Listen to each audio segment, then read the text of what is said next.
Good evening. Welcome to WooTube. My name's Baran Woo, and today my chat's kind of not working. So I'm just trying to work out a way that I can see chat is my problem.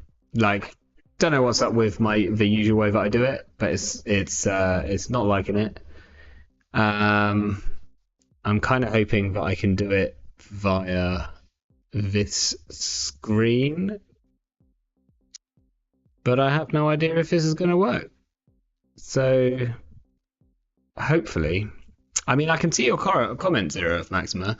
I just wonder if I'm absolutely destroying my computer by trying to have the wrong window open. It's definitely not loving it, but I don't know of any way I can stop the video here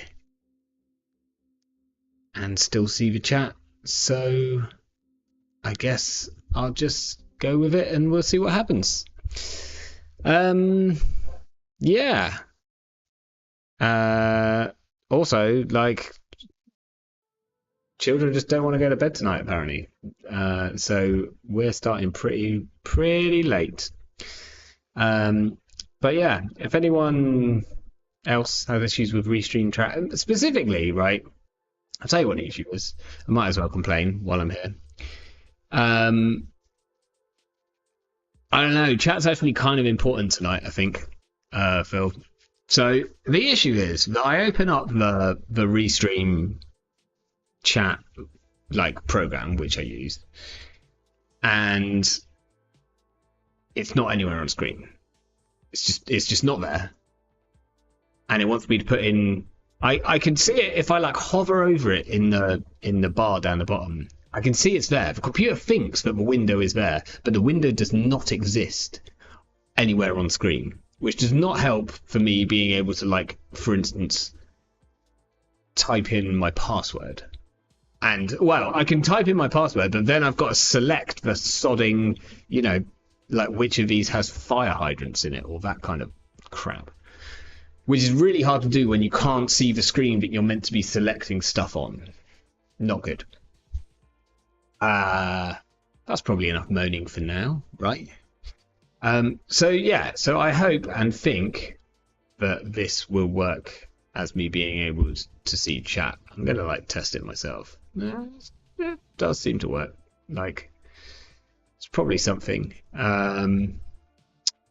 Yeah. This is very much a Bar and Woo title today. I had plans to do quite a lot today, and I'm not going to have time to do half as much as I was planning on. But it's all based around one thing. DJ, you are far from first, my friend, I'm afraid. Maybe you're first on YouTube, but Phil and Warlock have both beaten you to it.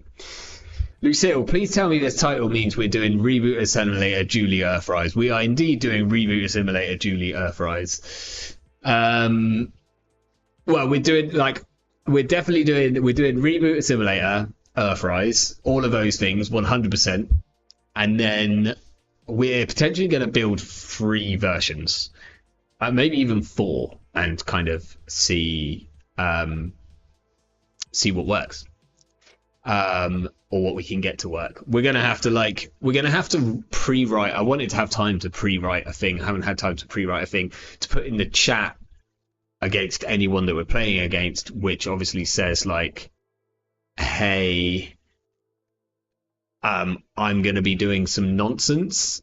It is legal. Please trust me, it's legal. Because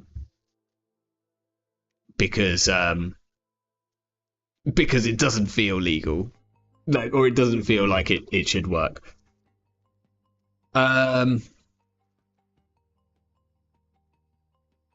Yeah, right.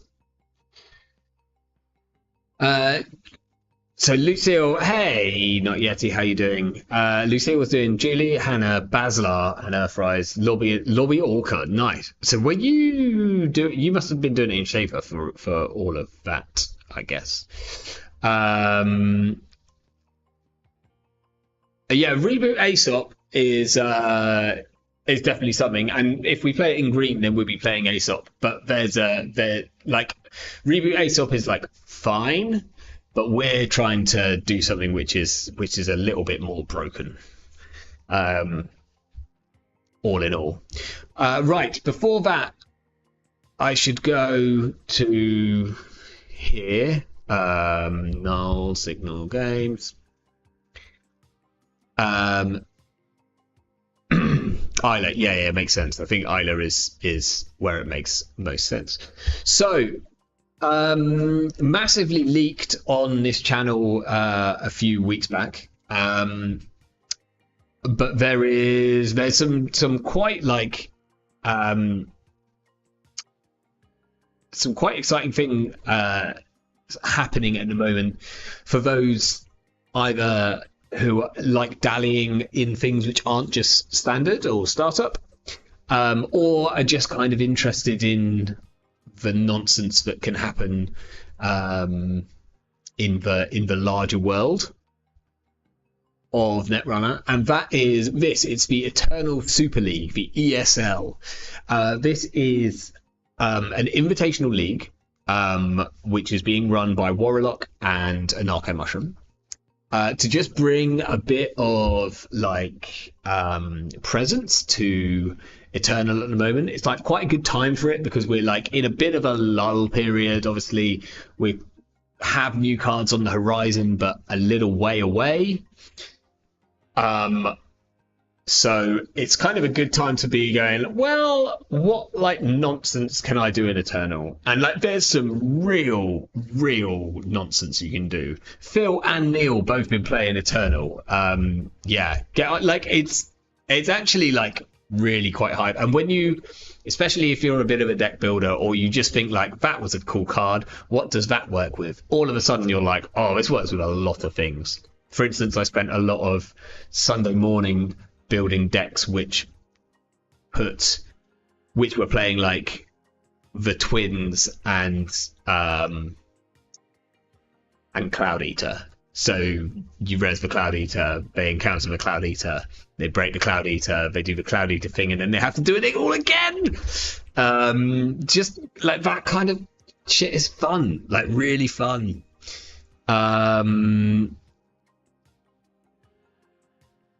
So yeah, Alliance Gagarin, yeah, that's kind of disgusting. Oh, you sent me a rule spiel, marvelous. That's good. Startup feels so different from standard. Yeah, I think there's been like a fair amount of like there's been some startup tournaments going on. I haven't played startup for a while, mainly because like 2 things is enough. But most importantly. So this is where you can see, you can find the games. The first stream of them will be this coming Sunday, which is the 9th or 8th? 9th? 8th? 9th. The 9th. I should know, I'm commentating on it. But the plan essentially is that every week we're gonna sort of run the games, record them, and then on the Sundays we're gonna stream them with commentary. We've got a great commentary lineup, to be quite honest. Apart from me bringing the average down, there's also Axu. We've got Cobra Bubbles doing some. Andre is doing some of the weeks. Anarko will be jumping in here and there. Warlock will be providing commentary as well. I might be missing someone. If I am, Warlock will tell me. But yeah, like it's a really good team, like very, very nuts. And Phil, yeah, you can use trick shot in startup, right? Lucille, right? Yeah, still, surely. Phil did 22 meat damage to me. Ouch. Yeah, outfit mid-seasons is a thing. That is a thing.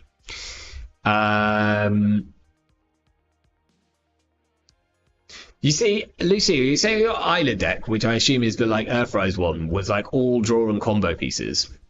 The problem is, like, the best thing that you can do with that is get an unlimited Earthrise, and then you've got all the draw already in there. But I get that you have to find them there. Trickshot is legal in startup, also legal in Eternal, and it does see play in Eternal, particularly in World Tree decks. Yeah, if you've ever wondered what it feels like to like trigger 2 World Trees on like every first run of a game, Eternal is for you, my friends. So anyway, you can go here. I will definitely remember, because I'm not terrible at remembering these things. I will put a link to the Eternal Super League YouTube channel in the show notes. So if you're unsure, like if you can't find it, then go and find it. But I think you just search for Eternal Super League, you should be able to find it. And it's also, obviously, there's a link to it here in the community spotlight on it. So we've got a really good list of players. Augustus, Alex, Jai, Labrea, Off 15, Ren, aka Nice More Often, Silent, Toron, and good old Jeff rounding things out. But yeah, so this has been kind of the first games have already been played. In fact, people are getting ready to start playing the second games. We're going to be obviously commentating as things go, so that we can do it all in one batch and people don't have to all play them at the same time. But the most hilarious thing, Diogene, Eternal is the format where it is possible to get infinite credits. There's been a few infinite credit like things which have been found in the past. Warlock found a Corp one, but it's like very janky and took a long time to set up, and so was like not busted. But then Warlock, again, because he's a disgusting animal of a creature, found the Woo, the one for Shaper, and kind of perfected it, and Cobra Rebels jumped on that with him. And the problem with that one was that it basically could reliably get infinite credits by about turn 3 or turn 4. That deck got not one card, like it's pretty rare for things to even get pointed in Eternal. Like, you have a number of points in Eternal. To get a card which is so broken that it needs points needs to be pretty good. It's pretty rare to get a card which like has a point added. Like, there needs to be a really disgusting deck for that to happen.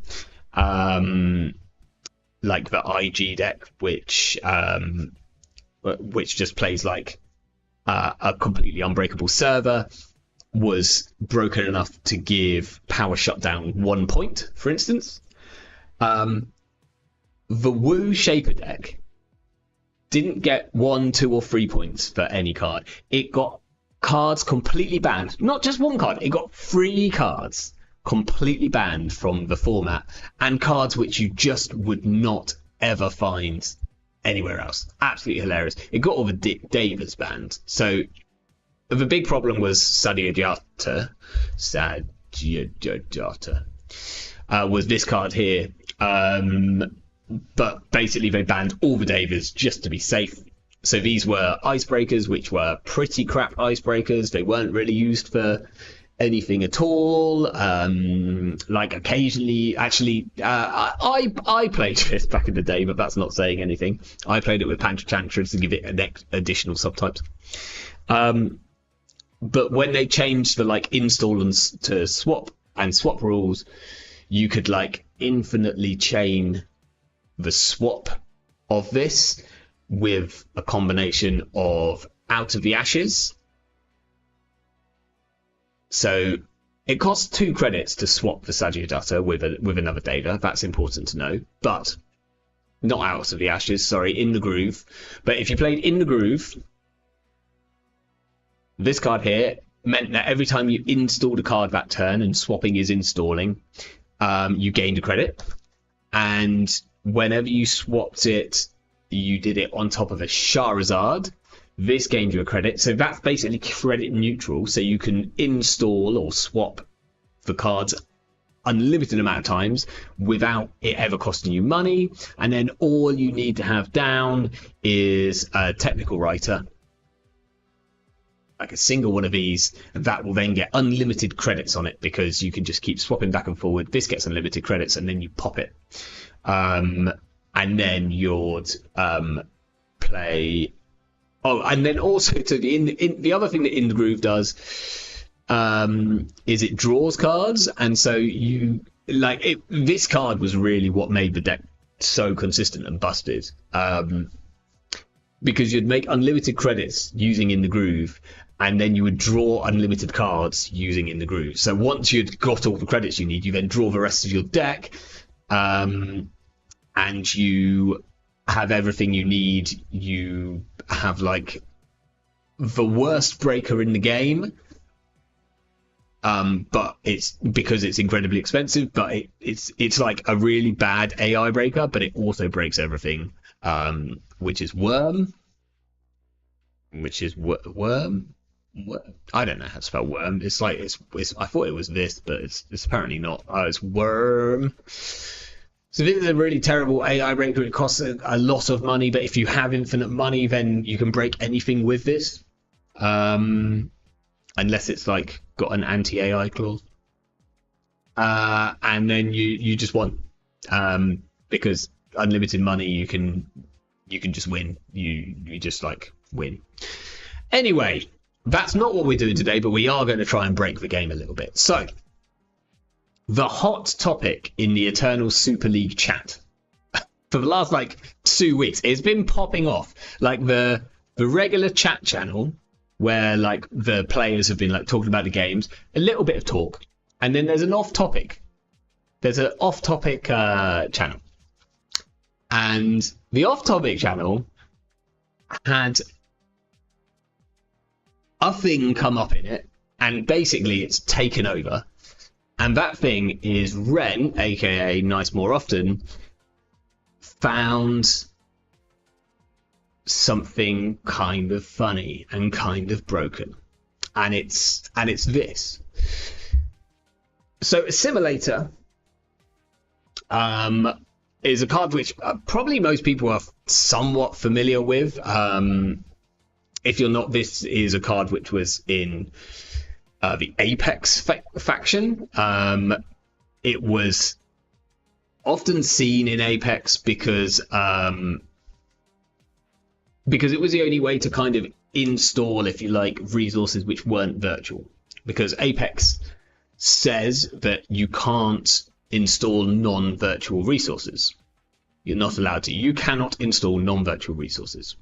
So like your daily casts, Fry's Hotel, for instance, Blue Moose, anything like that. If it's not virtual, you can't install it. However, and most importantly for that, tended to be Aesop's Pawn Shop, because Apex is really good at putting out stuff clicklessly and using Reboot and things like that to sell to Aesop's Pawn Shop, but you can't install Aesop's because he's not virtual. However, what you can do is install Aesop's face down using the Apex trigger or various other Apex cards, and then you can flip it up, which means that you haven't installed it, you've flipped it. turn one of your face down install cards face up, and that gets around this issue. Now, the problem with that is that a lot of resources, especially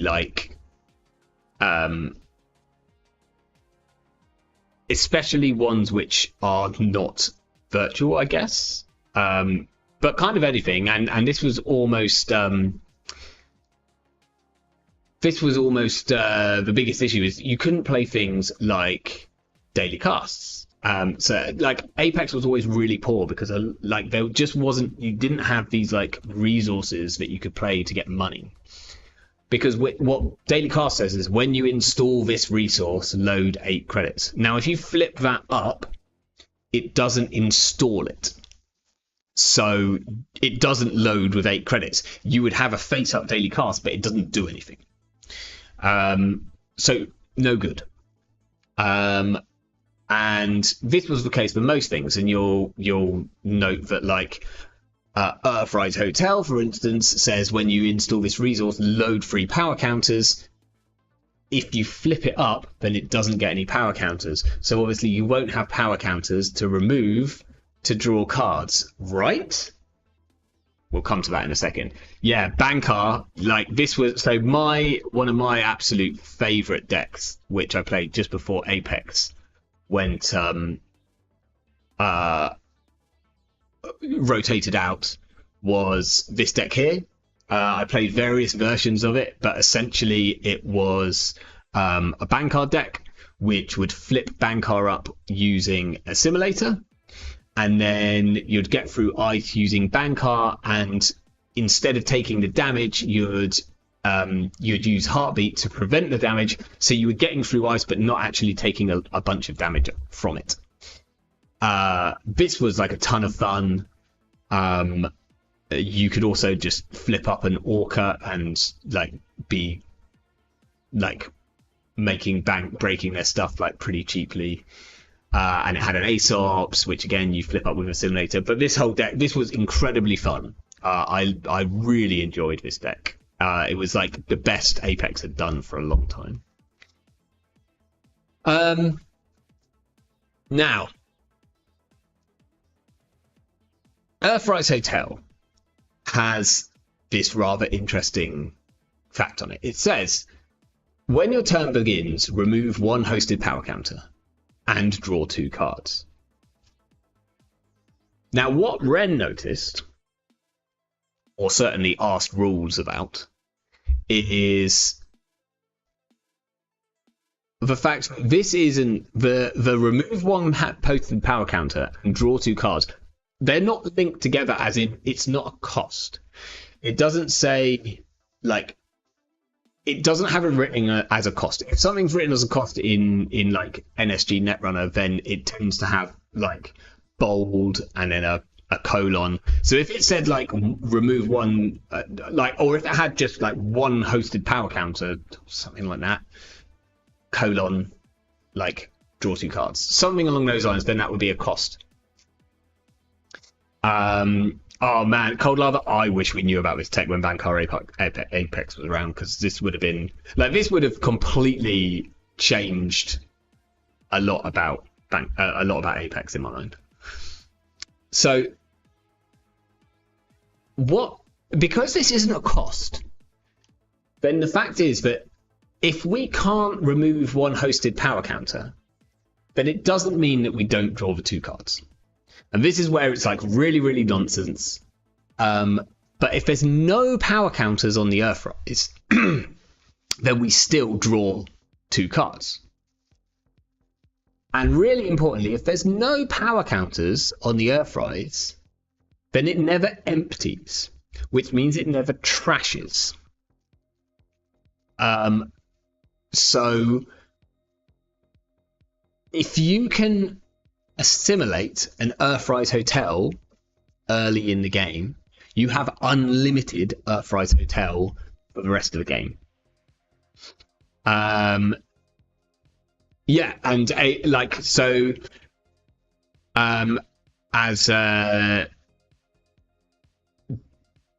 Desi Desigurator, points out, so the Assimilator gets around the whole like non-virtual thing, and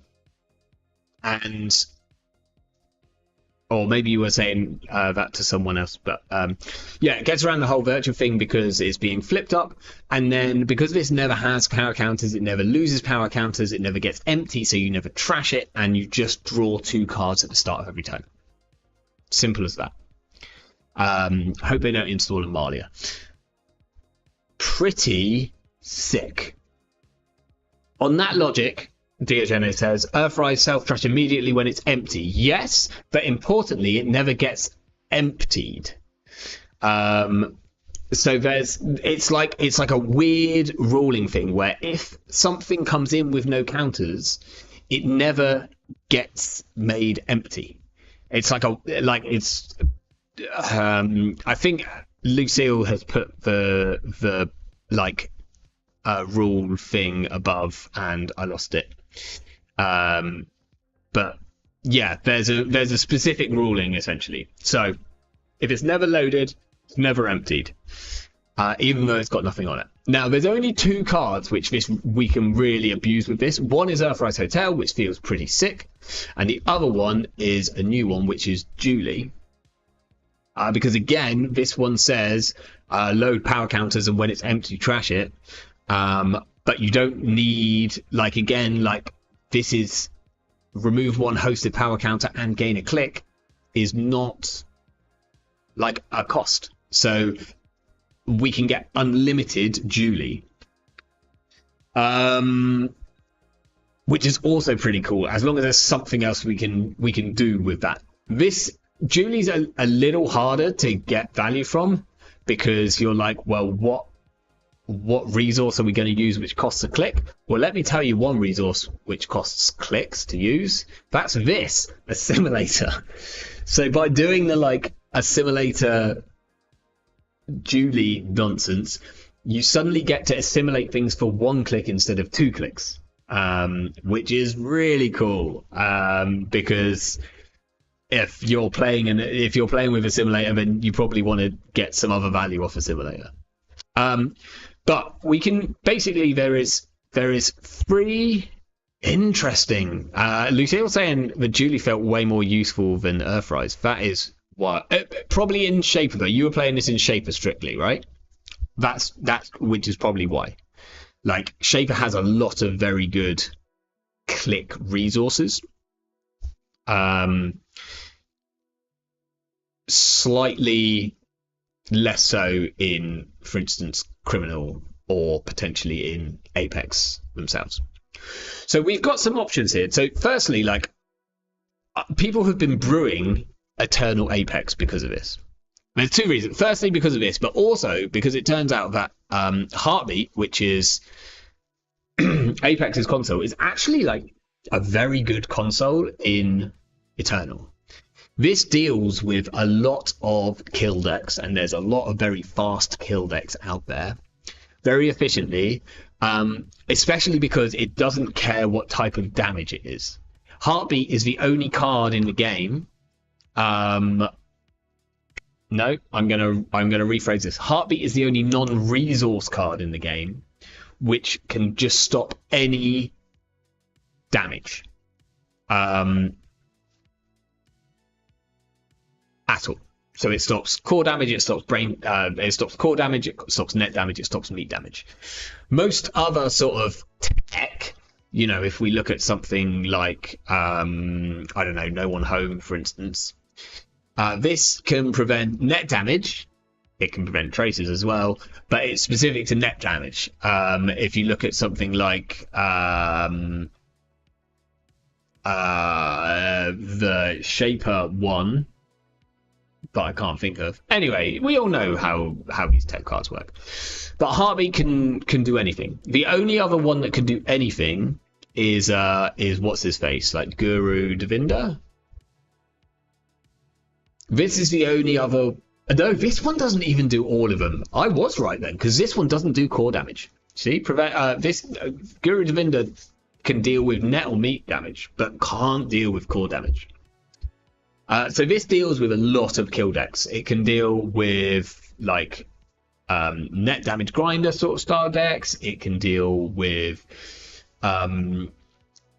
Wayland meat damage kill decks. It can unless you're doing 22 meat damage. If you're like Phil and Neil and one of them's taking 22 meat damage, you need to have a lot of cards installed to stop that. But yeah, can stop anything. So like actually a really good sort of option. So lots of people building Eternal Apex. We could have a go at that, but I think we're going to run out of time. I'm more interested in the fact that the cards that we need to do this with are actually still legal in Standard.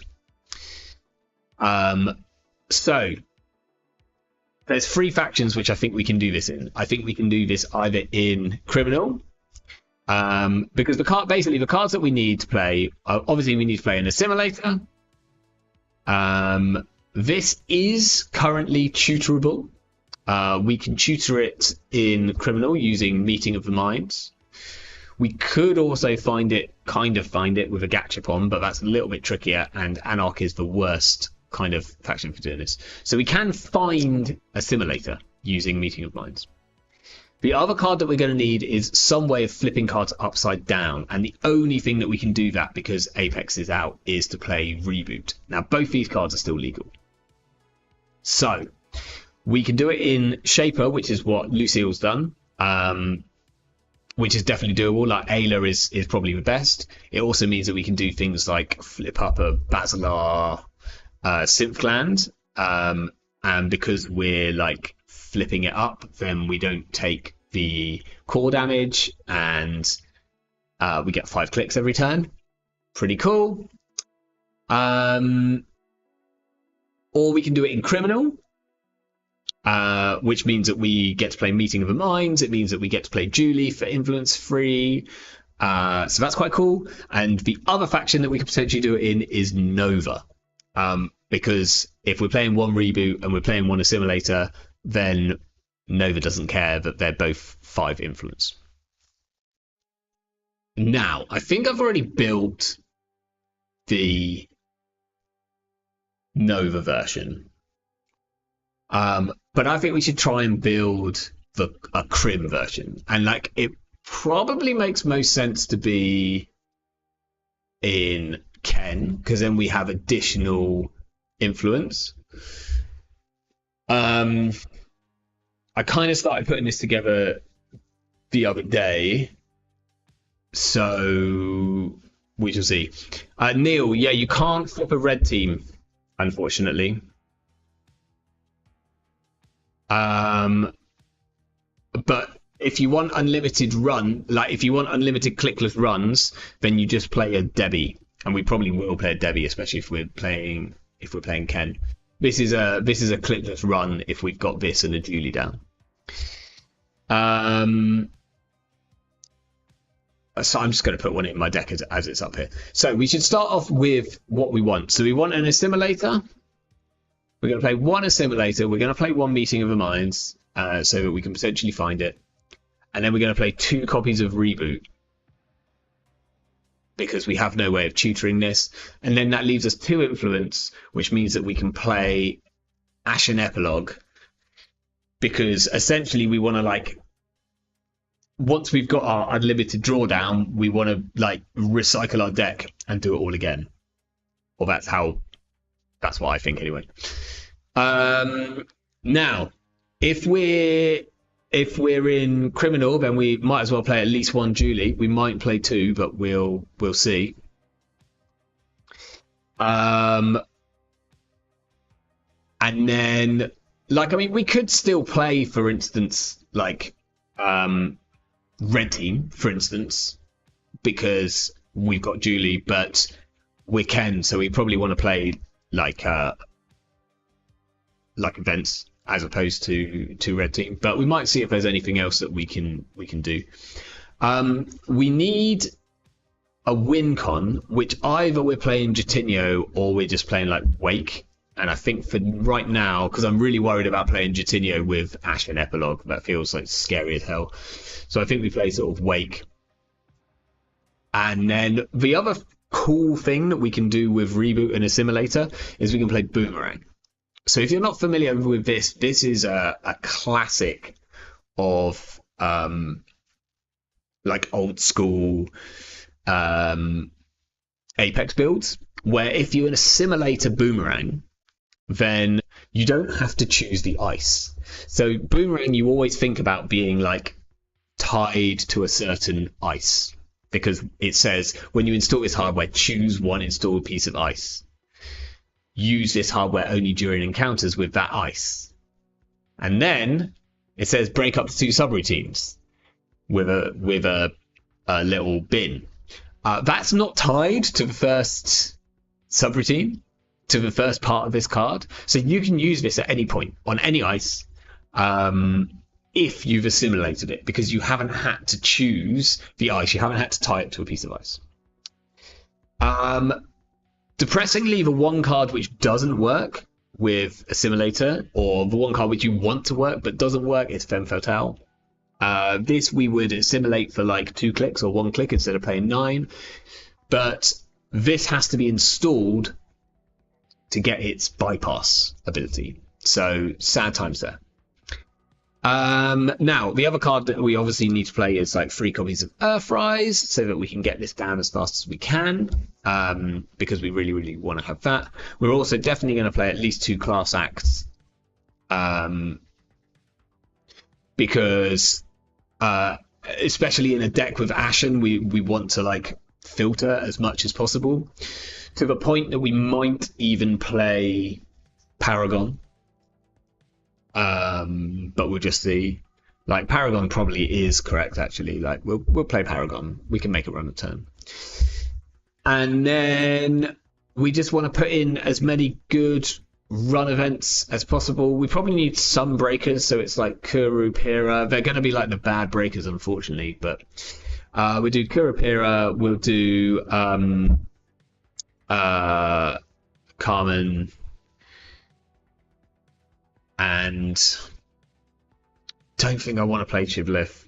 I was a fan of it at one point. Like, we could play Amina and assimilate it, but it's like a bit risky in terms of finding it at the right time. So we'd probably just play a Cat's Cradle.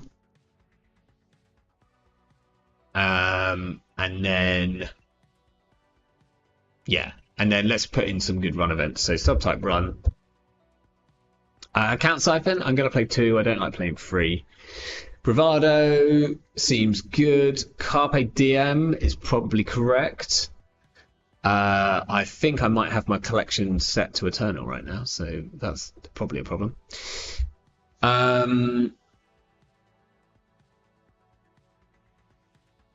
Lucy's outlining the rules for Rules Gremlins, which I'm not going to go into right now. But they are all there. We could play Reprise. This is a run event. If we're not on Hermes, so maybe we play Reprise instead of Hermes. We should definitely play like some pinholes. That makes sense. I wonder if we play. I was going to say I wonder if we play like Sneak Door, but that doesn't seem correct. I was just thinking about like charging up this Wake implant. Hey David, how you doing? Benevolent Toolkit, yeah, but we just don't really have a good way of using the credits. Otherwise, sure. Like, basically, the meeting of the minds is kind of there. Like, we don't want to lean into this too much, because otherwise we're not gonna get like Ken value. It's quite important for us to get Ken value. I don't even think we've put in Dirty Laundries yet. That seems important. We probably play an inside job or 2. We've got bad breakers, so we'll definitely want some of them. And like, I guess we play a legwork.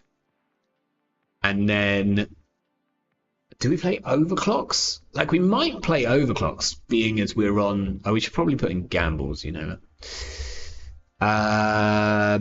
Okay, running out of space now, but yeah, I do not have. I've got like influence to spare, not influence, MU. So I was going to say we play Chesna, but we probably don't play Chesna. We might play the other ones. We might play what are they called? The little boys. What are they called?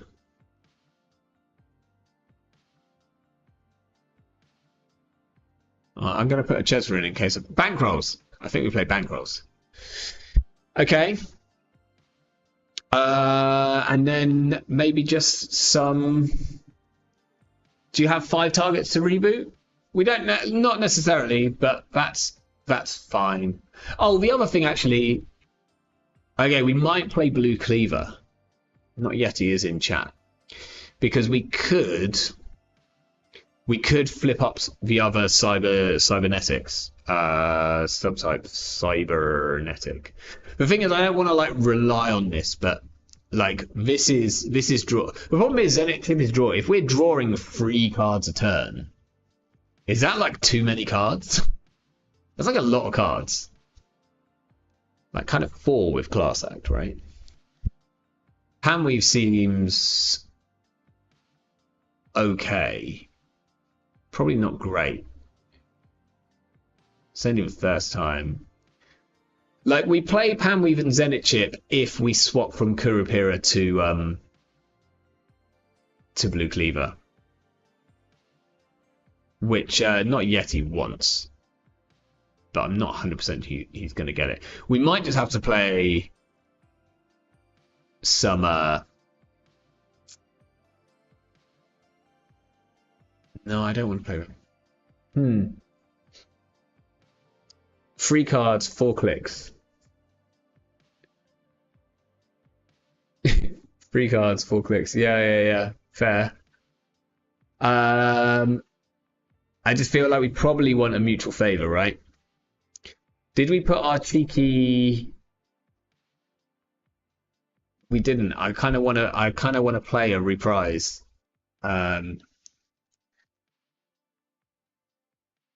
Okay. That's like a deck, right? What are we missing that's really important? We've put in the mutual favor, so we're like good there. We could probably put a marrow in there for hand size. Yeah, if we had the influence. Yeah, this is a deck. Maybe we play a turtle, you know? There's a lot of Mavirus around at the moment now. Although I kind of think we do probably play a turtle. Amakua. We'll play 1 and we'll drop. I think I want to keep the 2 bankrolls. I want something to sell to SDSs if we end up against them. Oh, I did put in a count siphon. I didn't mean to put in a count siphon. Diversion advance. Okay, so I don't want to lose the spicy reprise. So I think we drop 1 inside job. Fine. Seems good. We've got 3 boomerangs, so 1 inside job seems absolutely fine. Okay. That's a deck. This is called Ken Ass. Call it Ken Kniff, but that's like probably an unsuitable reference. Okay, new runner deck. We are Ken. We even like reboot. It's a run event. Sick. Assimilator Ken.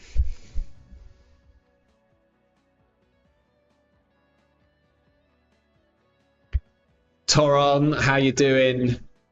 Good to see you. Toron played an Assimilator Ken. Oops, not that. Woo tube. Sorry, I can't. Apparently, I can't talk and type at the same time. Can't even type. Live. Runner. Toron played not this deck, but a Ken Assimilator deck. Oh, cool. We got Lucille, so we don't have to tell her what. We don't have to explain anything to her. Toron played, I think, went undefeated. Toron or went 2-1 at the weekend at a CTK. Took a Assimilator like Ken, kind of doing this nonsense. Okay, we're against BTL. The turtle seems bad. Paragon's good. The bankroll is good. We can't do all of these things, so I think I'm going to mulligan for... Oh, the reprise could be sick, actually, here. 2-1, yeah.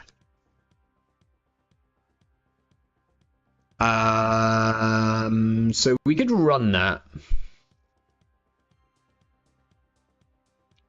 We could dirty laundry it, but that feels a bit too risky.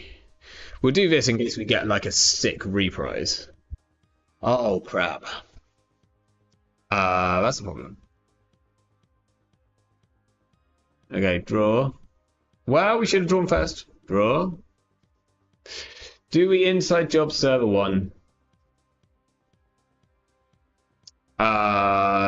Do we go down to less than 8 credits? Sure, I don't think we die. Oh, that's Julie. Oh, I thought that was the other one. Wait, we don't have any way of using Julie. We don't. I thought it was Debbie.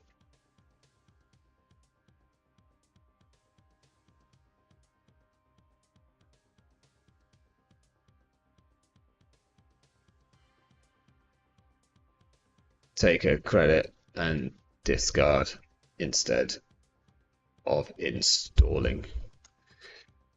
All done. Okay, are we challenging this? We might inside job it. I guess we should run it first. Let's draw 1. Mutual favour's okay. Let's try and force a bit of money before we go in. Yeah, they look so similar, in fact. Then I think we'd probably boomerang this.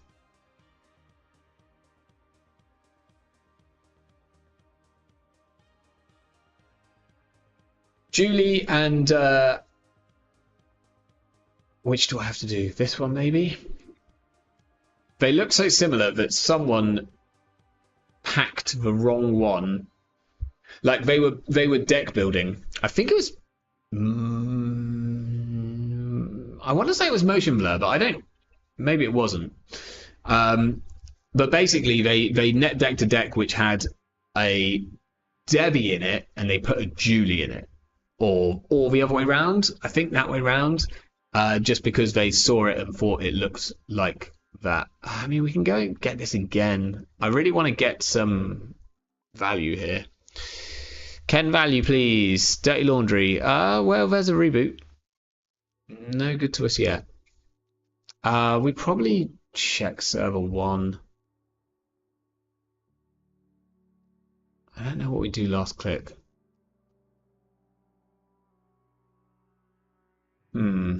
I might throw a boomerang in the bin so that we can reboot one, to be quite honest.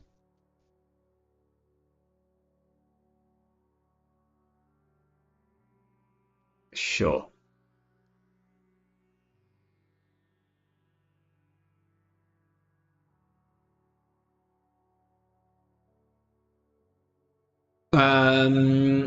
Toron's suspicious of our ability to use 2 reboots. Yeah. I'm mainly just playing 2 reboots as a way of definitely finding the reboot. Unfortunately, I've not found a sodding Earthrise yet, which is an issue.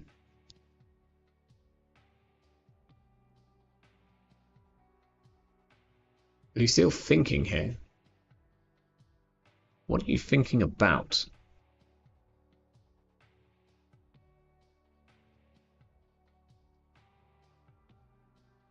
Oh. Okay. I I guess we trash that. We lost our reprise. That's a shame. Let's draw so that hopefully we don't die. We could really do with drawing a dirty laundry.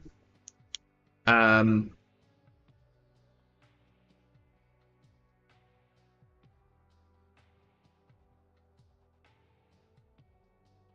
all good. I probably need to get rid of it.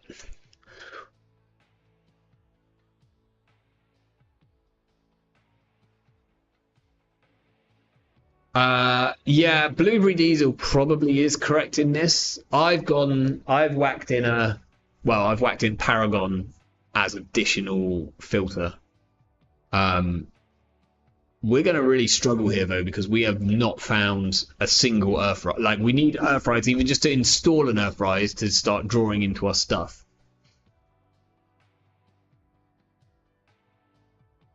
And we haven't found a class act either. Even the Paragons, as much as the Paragons are a bit scary because we are playing against Public Trail.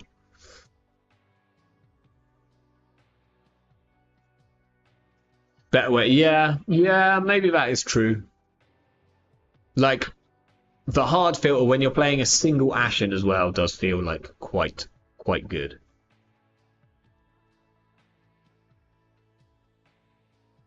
But there we go. Oh, I'm having a BT moment, apparently.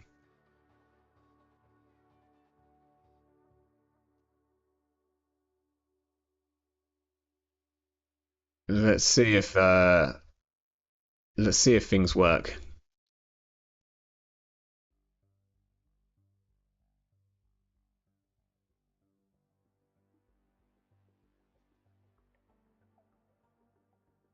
Hopefully it stabilizes.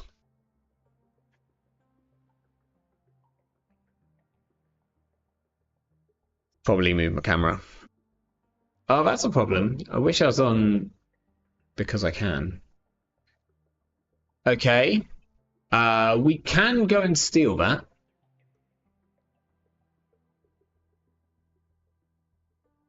We can go and steal that.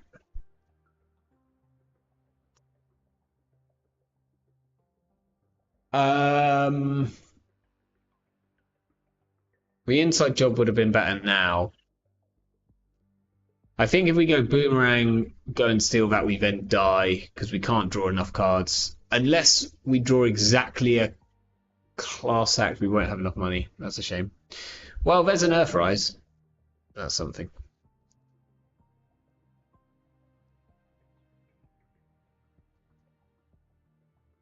I probably wanted career fairs, but I just wanted like Ken value, and career fair doesn't exactly give Ken value. Okay, this gives Ken value. Do we risk playing our wake implant first? No, because we're not going to run HQ no matter what happens. But what we might do is put down the bankroll. No. We'll just take some money. We're at least back up to 8 credits, so we can survive a public trail if we do like draw a dirty laundry or something like that. Ah, hello, hello. I'm gonna have a good old try at pronouncing your name, Sigrid Ziak. I forgot to mention before. So you said greetings from Bristol last time. Does that mean you're living in Bristol? Because you know I live in Bristol, right? Do you know that? I don't know if you do know that. But if you're in Bristol and you want to play in-person games, then we meet up like once a week. Can I get in here? Probably technically can, maybe, as long as this isn't a log jam. I might just go and check it with a pinhole.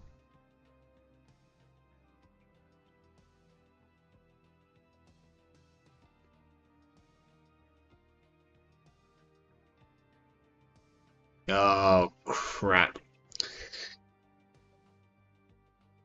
So here we'd have to go boomerang, cat's cradle, run, hope it's not a log jam.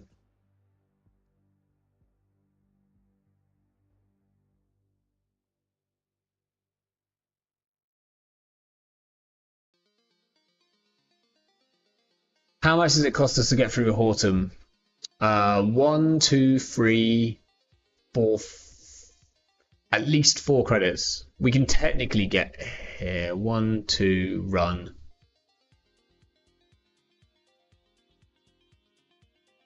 We have enough credits, but if this is a border control, well.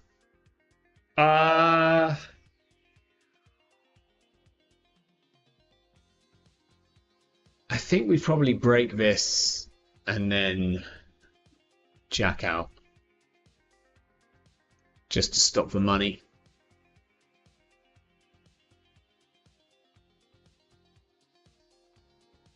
We could force the border control, but I think that we then lose.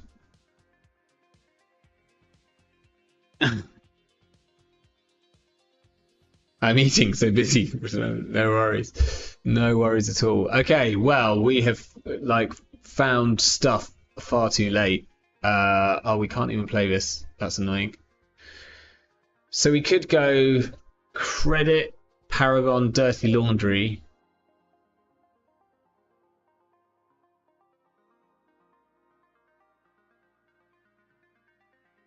Bankroll, Paragon, add Debbie, yes, because we just need to find our assimilator now. I think we will trash that, and then we'll draw a card. Legwork is actually reasonable.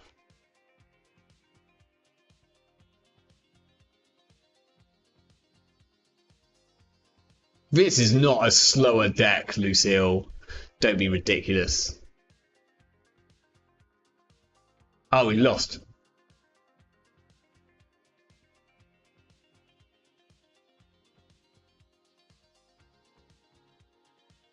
Yeah, we had no shout there. Okay, we'll stick up another game, and then we might build this, but in a different something. Andrea, how are you doing tonight? Welcome to Janksville. We are a runner.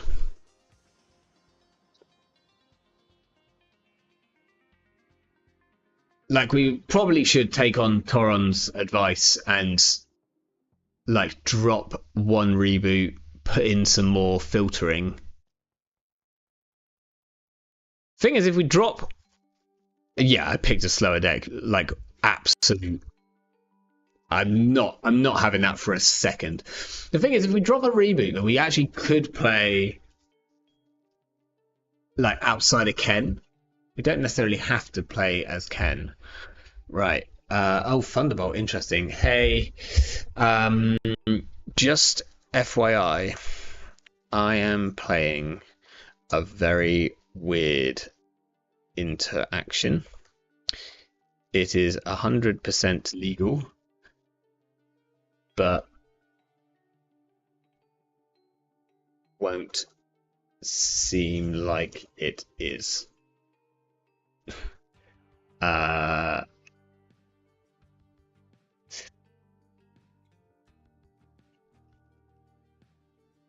Involves Assimilator.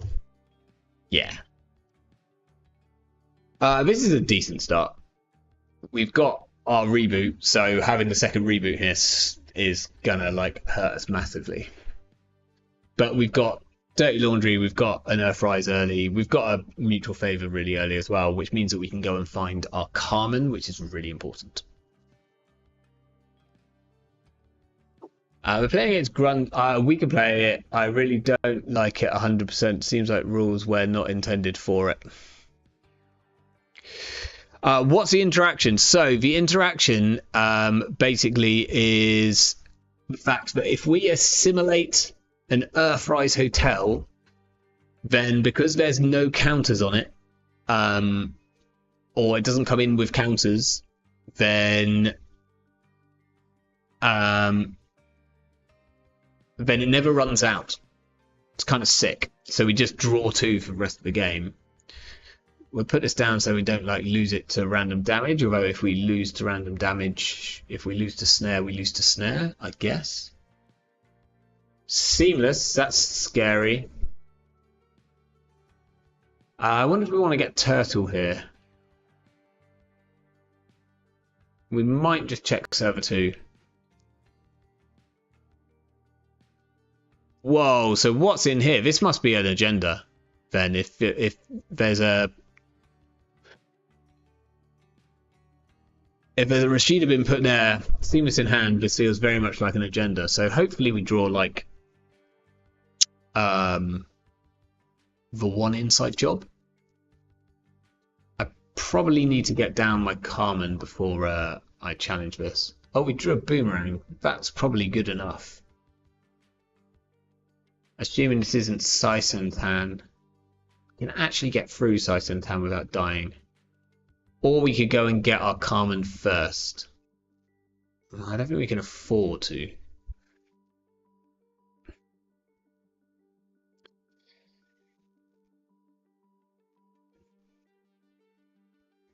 Like, Thunderbolt text could be relevant here. We shall see. Stegodon. They didn't just score that out. That's wild. Oh, we draw Ashen. That's horrible timing.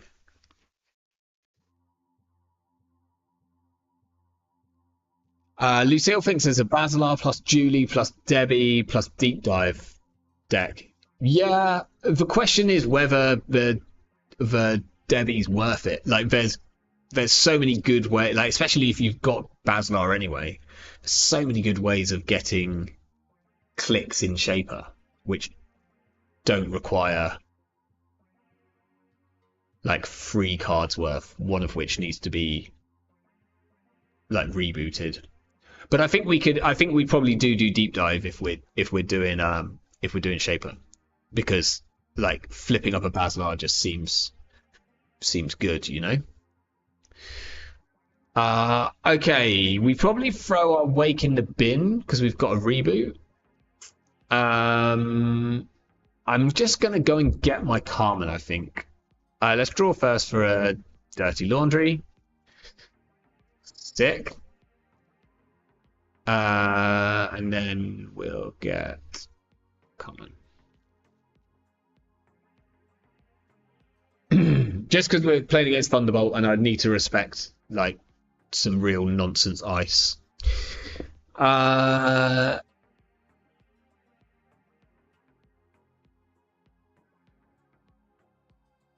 Yeah, no, I think Jeff, I think I'm with you on this one. It's like we've got Pikachu, we've got Basilar, we kind of don't need it. Ooh, okay, so we found our meeting of minds, but they've iced archives, so they know the score. So I think what we're going to do is we're going to throw a boomerang and a Wake Implant into the bin. Oh no, because I'm going to need this boomerang to get into archives. Oh, that's interesting. So I just overinstall it, so that's fine. Are we really doing the meeting of the minds to spend like 9 credits to get our Assimilator down? 9 credits for hopefully unlimited draw for the rest of the game. Let's draw once first. Okay, that's fine. That gets us like we won't make a run on HQ. We will assimilate. We'll get virtual search. Yes, assimilator. This one is the only fine, and then we'll install the assimilator and we'll throw out the Wake Implant. So next turn, we don't have the Julie, which is the one thing. That's a shame, but there we go. Okay, this is remote enforcement. Interestingly, if they res it, that means that they don't get Thunderbolt on it. So I don't want to risk. Oh, it's a tier though. It's a big boy. 2 credits. Do we think that we can just reboot? If it doesn't go through, then it sucks. And actually, we kind of want a boomerang in the bin anyway. So we're going to do boomerang here. We'll do this one here.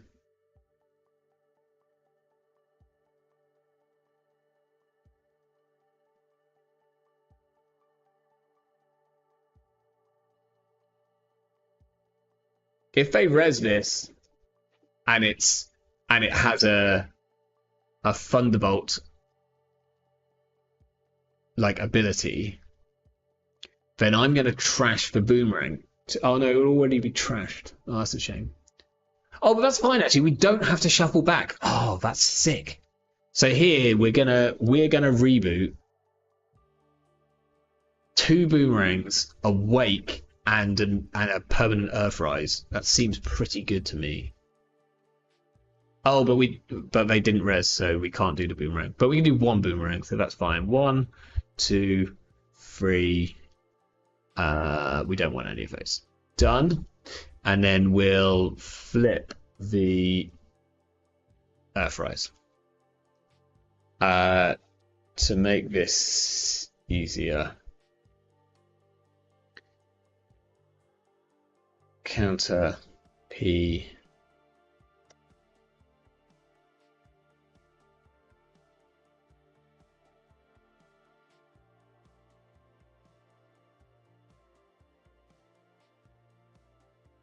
Actually, can I get the rules for the exploit? Where does it say that? Okay, Lucille, you copied this to me, right? I'm. Bum.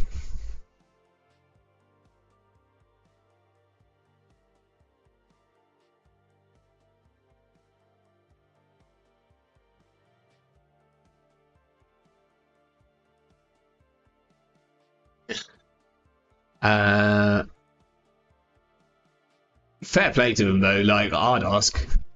Like I'm not gonna just rely that you're gonna tell them that. Okay, we've got a doof, which would be really good if they had some money. But they don't. We could dirty laundry this, but this feels like the biggest NGO ever, right? So let's throw the boomerang in the bin and res a boomerang. I think we might just get both of these res this turn.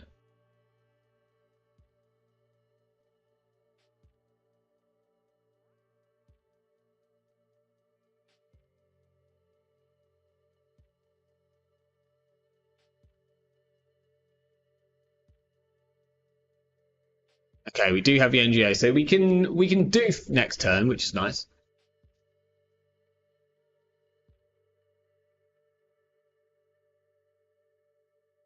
Okay, so they'd have enough for Skunk Works.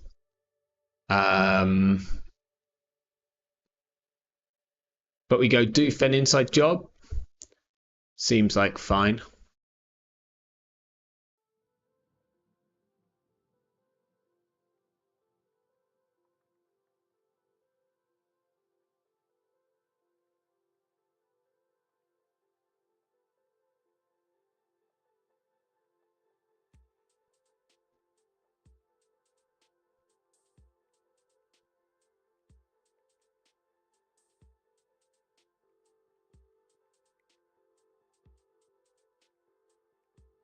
Kind of assuming this is an agenda.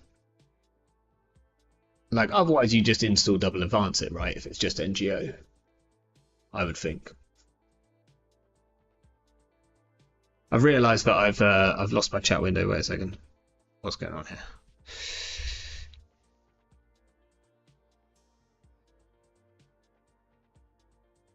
Yeah, I mean, 100%. It's not how it was intended.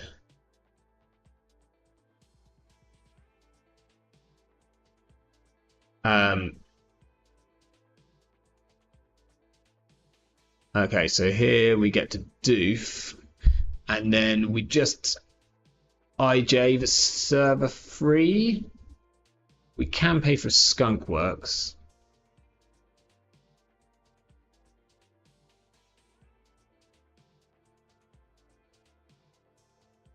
I guess if it's void, it's like annoying.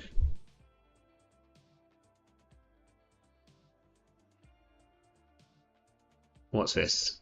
Off-world? Oh, is this going to be a ganked? Yeah. Right, how much is a tier to break then? I mean, we can't let him trash a card. So we're either taking 2 core damage, in which case we might lose our Ashen, or we pay 7. Well, we only have to pay 6. I think we do that. 2 core damage. Can I just take 2 core? We don't know that they're not on. They can't be on Onto. Oh, I could boomerang it.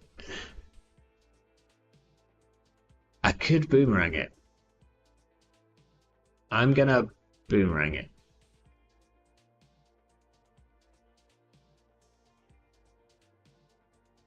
I don't get my boomerang back, but that's fine. No.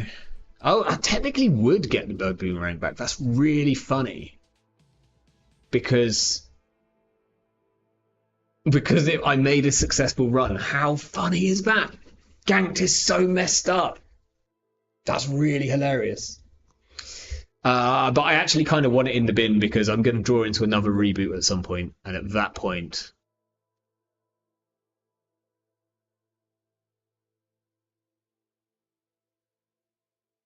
I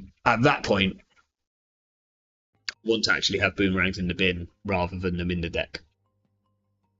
Interestingly. I don't think there's an Adam deck, David, because oh, I've still got a click. Sorry, didn't realize I still had a click.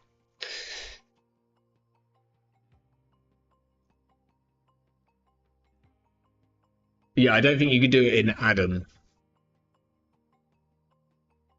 because it's already a lot of influence. I don't know what you're gaining from it.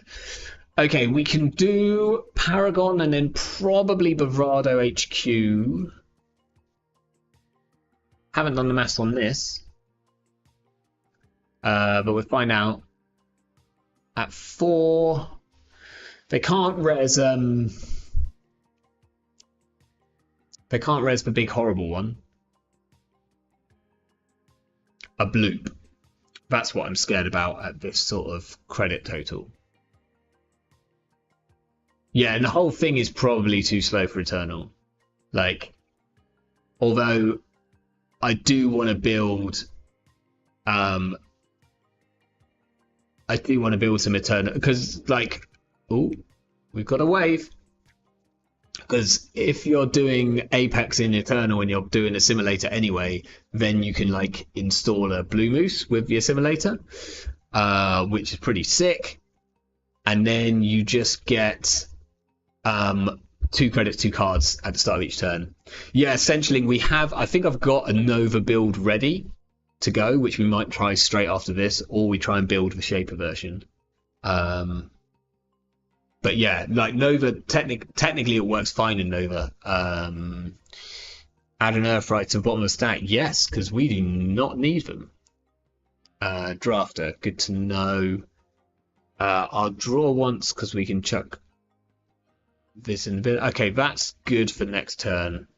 Because we'll just do through this wave, probably. Like, I wonder where my Nova build is. I definitely started on one. I've been building a lot of Eternal recently, so you'll have to excuse me. Yeah, we'll have a look at this in a second. We can adjust to people's taste. Okay, they're up to 5. They've advanced. How much does it cost us to get through a tier?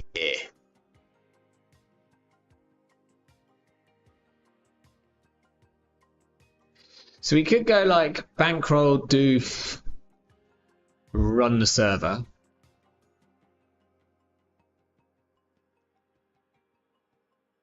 Or we just go doof, run the server. I think we go bankroll, doof, run the server.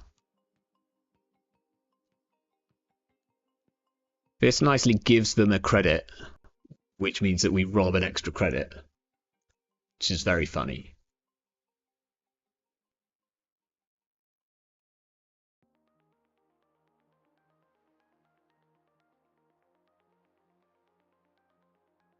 We'll do the wake, we'll do the paragon. We will not add that to the bottom of the stack, I don't think, because I do want to draw it, and then we'll do the doof. And then we'll run this tier, which I think costs us 8. I guess we could bravado it. Unless we want to save that for next turn. No, we'll just bravado it. That costs us 7. It's a lot. A lot of money. It's an off-world.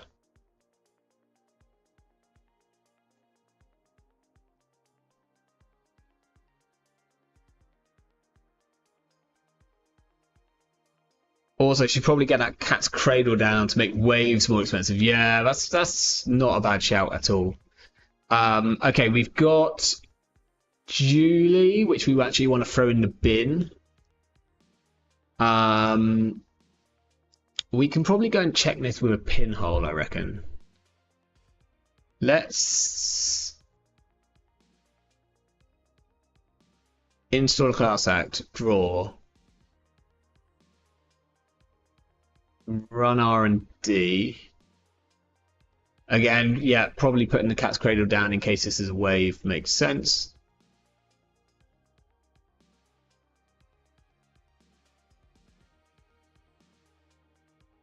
And we get punished.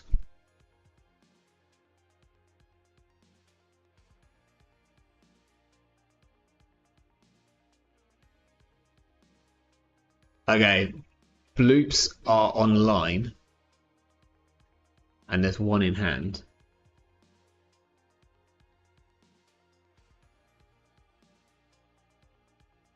Right. Oh, wait, if this is a ganked... Oh. I mean, I've got to hit it now. I forgot that they're on ganked. Yeah. Add a paragon to the bottom of the stack. Yes, please. We're going to hit a ganked. Yeah.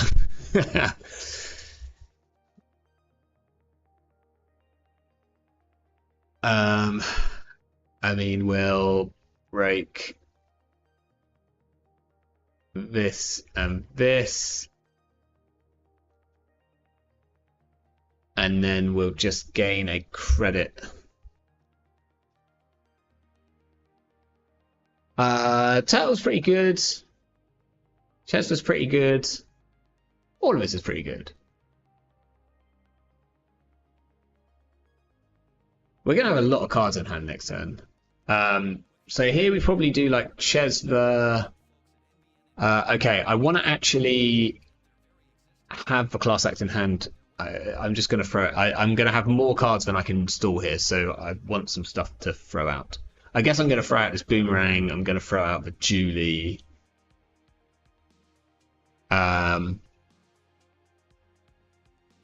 We'll drop that. Okay, so we can go Cat's Cradle, Chesva, Carpe Diem, run archives? Sure.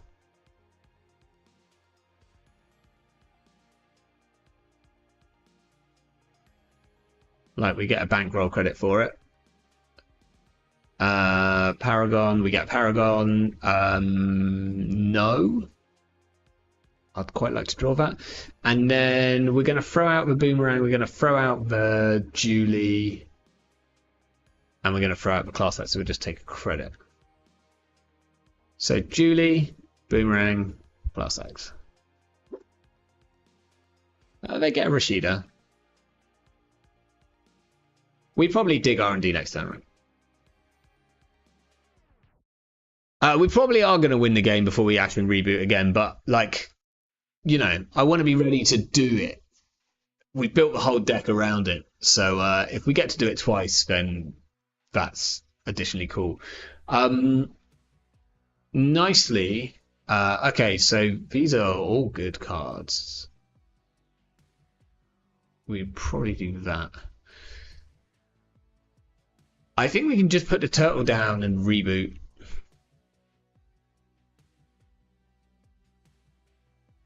Because I'm pretty sure that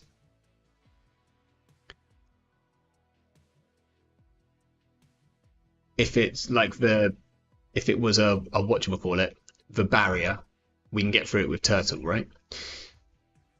So we'll use credits from here. We'll break it this time. I forgot how fun Paragon is. Paragon is a lot of fun. No. We want to draw that. And then we'll install Boomerang, Boomerang, Boomerang, Julie. I guess we just put another Earthrise in case we lose an Earthrise for a reason. And then we'll... maybe we run R&D here? While they can't res a bloop. Last click feels bad. Feels like bad. Drawing there's also probably wrong. We're going to like draw. We've got unlimited draw. I'm probably just like assimilating. Oh, I didn't have enough clicks to assimilate anything. Okay, they now have enough credits to res a bloop, and these on R&D are very possibly bloops, which is a bit sketchy.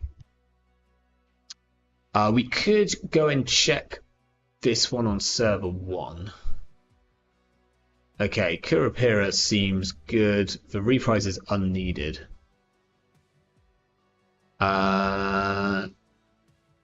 Debbie's good. Carpe Diem, run R&D? Sure. Oh, we even got the threat text off Debbie. Sick. So if they res a bloop here, it'll cost us like some money. Oh, we can't get through that. Luckily, we've got Kurapira in hand. What are they getting with their ablative? Ganked? Probably ganked in server 3, right?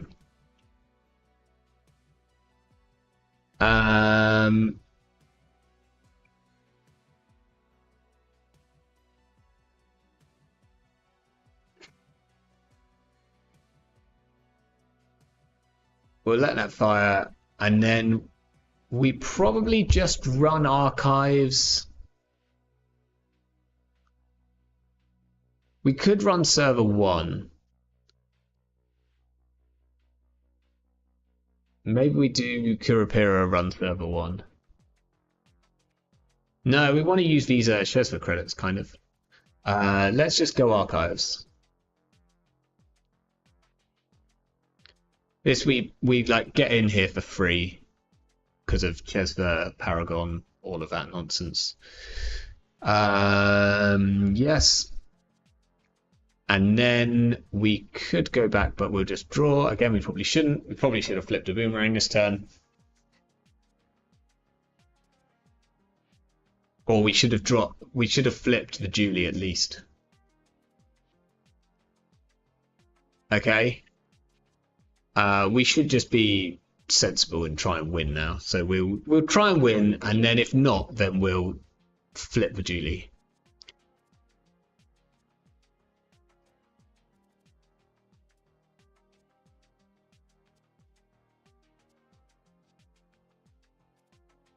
I mean, Lucille, you're like, I played a slower deck. This is like you should have played Thunderbolt. Yeah, we'll see free. GG.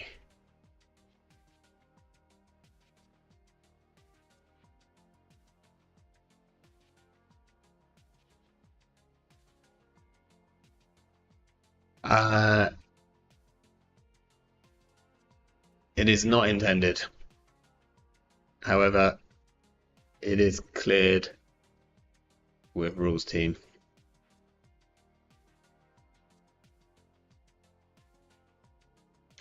And that's how you break cards.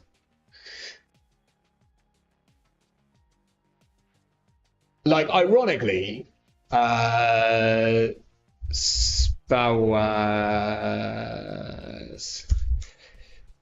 do you want to jump into the WooTube stream chat and ask there?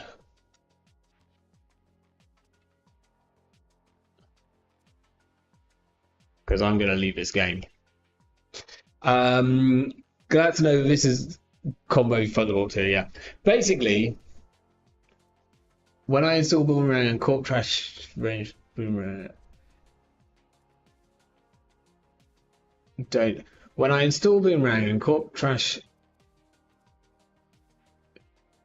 ranged ice, Boomerang don't have a target. No, it doesn't, but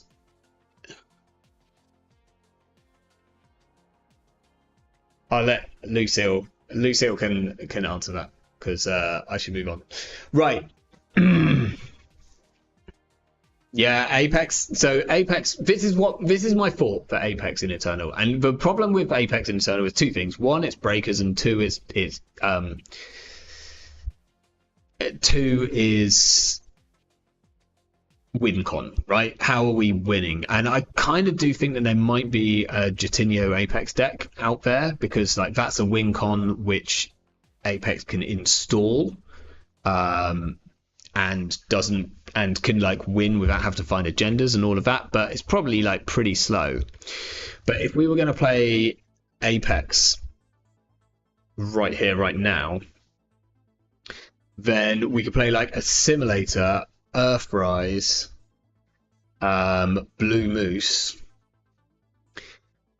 and like just get two cards, two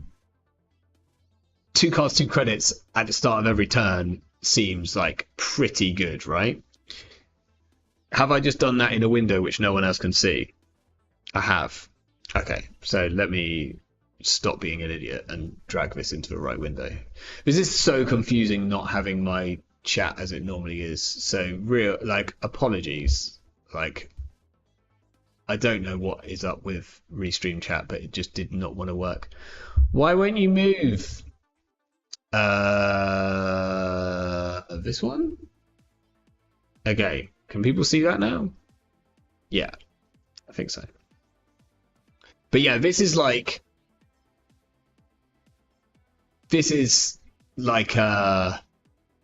cards and credits each turn, and then if you're on Assimilator anyway, then like maybe we could play Bankar. Like, we'd obviously be on Free Heartbeat because it's like actually kind of broken in the format. We might be on Aesops. But then, like, basically, it's like, how do we win? So it could be, if it's Jatinho, then that uses up most of our influence, and like we need breakers. We could just win with like money and accesses, which doesn't tend to happen, but if we're unkillable, then we win some of those things. So then we could play like paperclip, probably all the breakers, like all the bad breakers, forbidden breakers, because they're quite good in Apex as like trashables. We'd play like free prey, free reboot.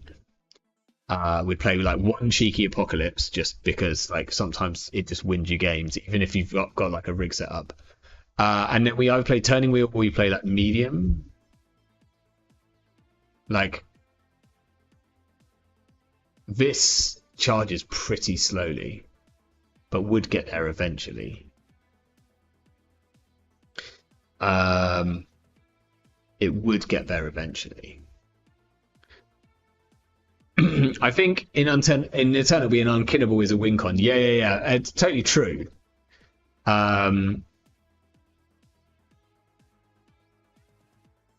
like it deals with a lot of things, but you also kind of there are some decks which just go very very fast and like fast advance out, and you don't really have a good option against them.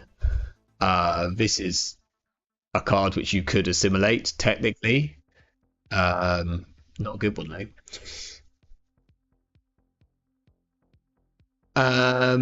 Yeah, and you're still not technically unkillable. You're like quite unkillable.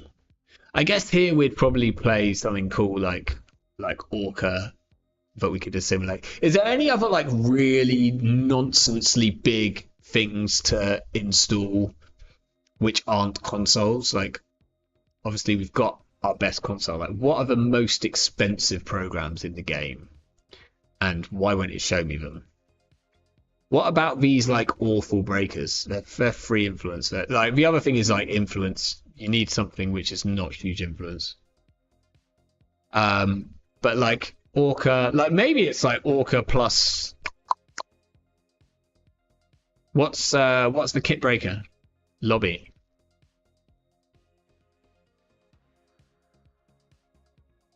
That's a breaker suite. Like Clippy, Lobby, Orca. We install them all by flipping them.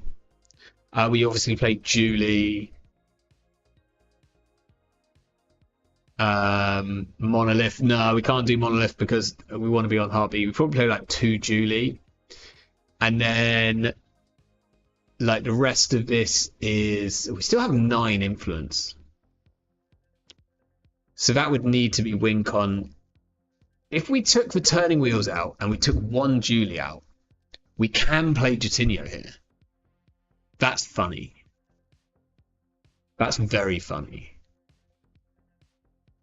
Like there's enough here. Like you can even like we could take the Bankar out. Basilar is a good shout, especially like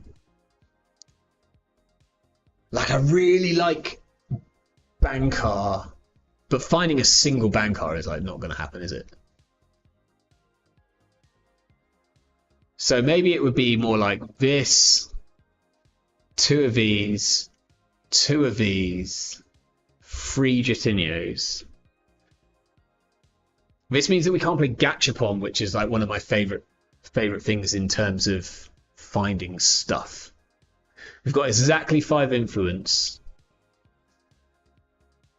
Blackguard. No, that's another console. Are there any better breakers than these? Like, is there a better? I guess like wow, Bagolta, but then that's more influence. Like this feels like a kind of sick breaker suite, but it just means that we wouldn't have space for Reavers. I guess we like sell the Reavers. Harbingers doesn't matter because they don't take up any space. The Reavers we just need early and then they go, so maybe that's fine. This is like kind of looking like a deck. Maybe we should just be on Faust though. Eater is not a bad shout at all. Eater is actually quite good, and we could just play. Oh, we can't quite play 3. We could play 2 Eaters. Like it's expensive, but we don't really care about that. Maybe we play. Can we play like 2 Eaters, 1 Hush? Sai is great. Oh, if we assimilate it.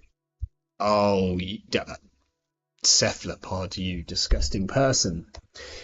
When you install Cyber Cipher, choose a server. Cyber Cipher can only be used during a run on this site. Yeah.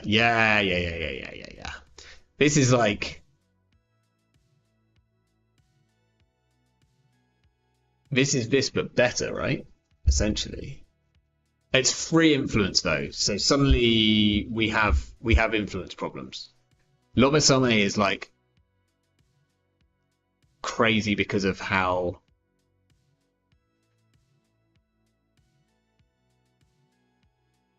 Like maybe it might just be Faust, but then why do we like then? So we could just play Faust and play like more cards, more card draw. Faust is only 2, right?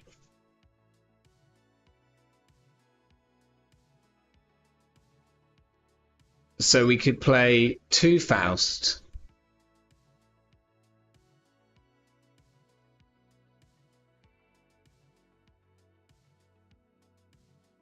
We could play like 1 copy of. Can't really play Ashen because of that. Oh yeah, we're going to be on Wasteland. Don't worry. We're also going to play 3 copies of Hunting Grounds because you want to find your stuff to flip up. Like you use Hunting Grounds to install stuff like quickly. Also, surely we can get a more functional deck by cutting 1 or 2 copies of Justinio. Surely. Surely. So here, we can play Faust. We might need.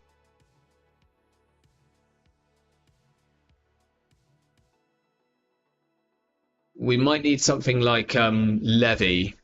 I feel like we might need Levy and a same old thing, which we're gonna assimilate before anyone asks. Same old thing with Julie is kind of sick as well. If people haven't noticed this, but you get like it only costs you 1 click to do same old thing with Julie. I wonder if this is fast enough. No idea. And then we probably just play like gambles. If we don't find our Assimilator and an Earthrise early, then we're boned, right? We basically just don't have. So if we're on Faust, we don't really need money, so the Aesops can go, and we can play Chopbot instead. And then we can play 1 copy of Hush, and that deals with. Everything else. Game of Droids. So we're just kind of mulling over things that we can do with the newly found very, very broken interaction between Assimilator and Earthrise Hotel. So this draws us 2 cards at the start of every turn and never runs out. Which seems kind of good. This is like probably enough money. Like we only need money for installing stuff. The Assimilator is the big one. We can cut 1 Hunting Ground and probably cut 1 Wasteland. That might be a deck. That kind of looks like a deck. Axu, are you up for Eternal? Or is anyone else up for playing some Eternal and seeing how badly we lose? Because this kind of feels like a deck. Game of Droids, we could play all sorts of things, but like we could just play Lisa. But that's kind of beside the point, right? Julie's probably not doing enough here. All that we're getting off Julie is this same old thing, and I guess we're getting Assimilator triggers. But what are we assimilating? I kind of feel like going back to the like other bar important. Did you know Assimilator gets its name from assimilation, which is a process whereby a minority group gradually adapts to the customs and attitudes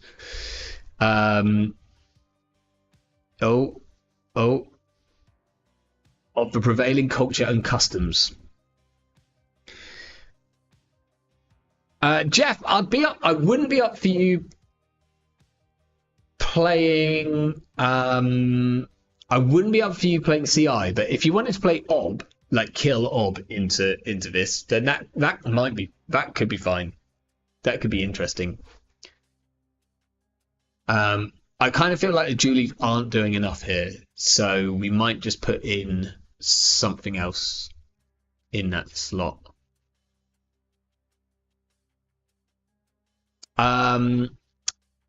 Antoine, the hush is actually more synergistic than you think, because we can flip this up and then we can use the click to move it, even if it's not installed on ice. I think it does say another piece of ice. I didn't know, Aksu. I'm sorry. I apologize for not answering. Right, do we need anything else? Like, we could spend this duly influenced elsewhere. Because other than assimilating... Okay, there's a game up, so now we've got to, like... We've got to either just put a diesel in here, or we just put a third... Let's just put a third Faust in. We'll put a third Faust in, and then we'll play a Dirty Laundry. Because cool, right, let's go. This is a deck. Luckily our assimilator doesn't get Marlied. Where's... Oh, here we go. Deck builder. It's been a while since I've played some Apex. Eternal. Apex. We're not going to give it a name for now. We're just gonna... We're gonna run it hard. Here we go. The one of APOC could actually be kind of huge here. Okay, what's this opening hand like? Pretty bad. Pretty bad. So...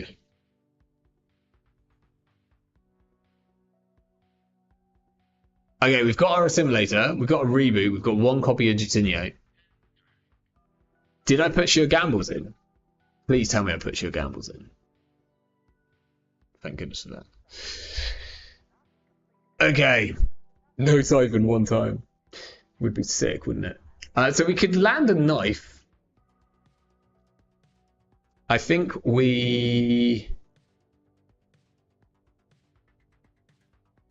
install a Reaver face down.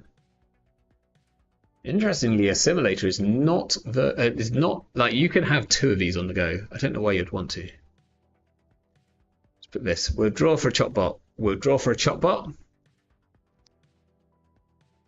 We'll install a Reaver, install Hunting Grounds, and then we'll pop this on Jeff's turn.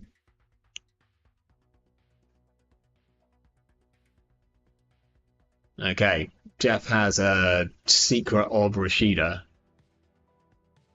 and a Commercial Bankers Group. Obviously, we are not interested in dealing with his assets. That is not going to happen.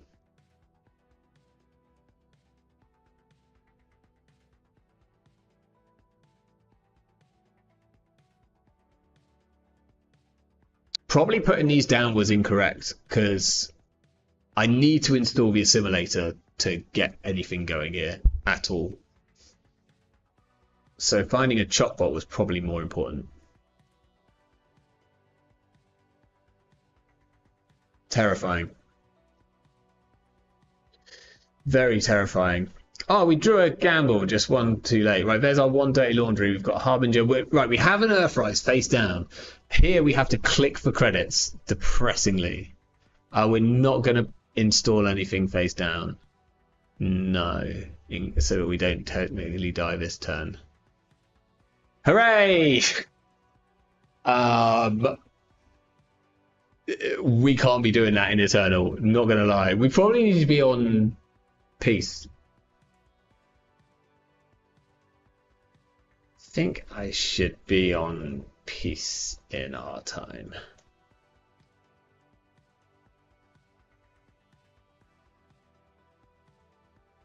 We can't even assimilate. Yeah, okay, all right. So it was a pretty big misplay.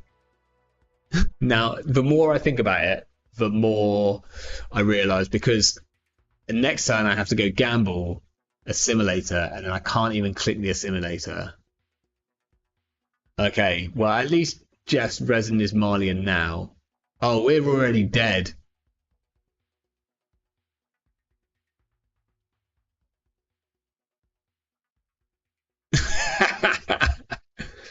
Rip. Is that really turn two?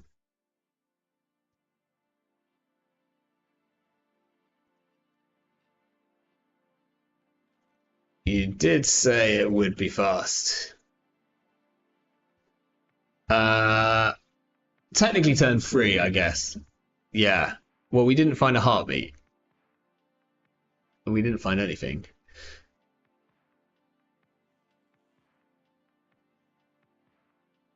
Maybe we want to put in more apox so that we can deal with like early corpse. Okay. Well, Eternal Apex didn't work. But that's fine. I think we're going to do one game with the Nova. So this is the Nova that I've put together. Where is it?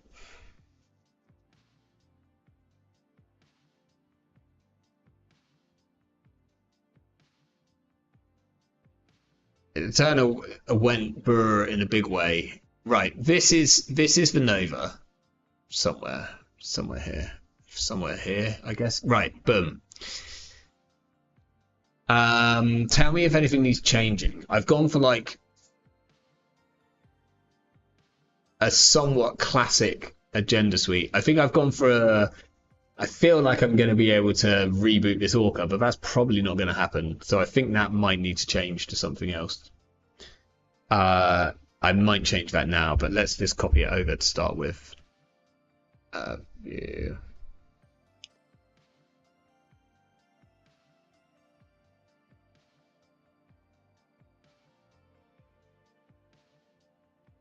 You run a deck.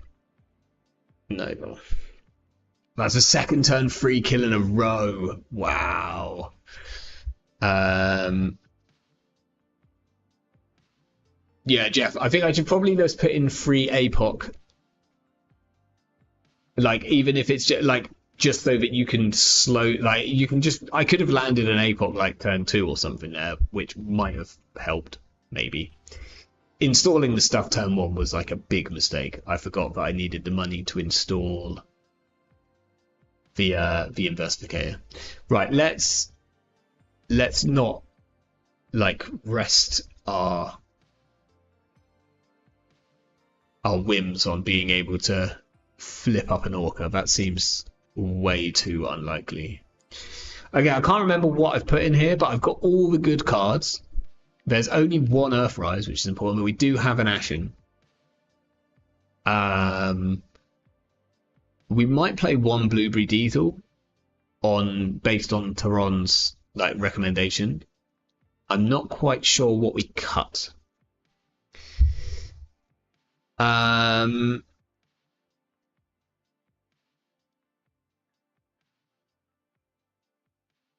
Holt, you don't, as when we're playing as Apex, we don't necessarily need to put it in the bin. Like you just install it upside down with Apex itself. Here, we just have to throw it out. Maybe the price is a bit risky. Because if we hit our one reboot off the price, I guess we've got a Katorga. It's like, the price is good. I think I'll keep the price. We'll just go with this. Save.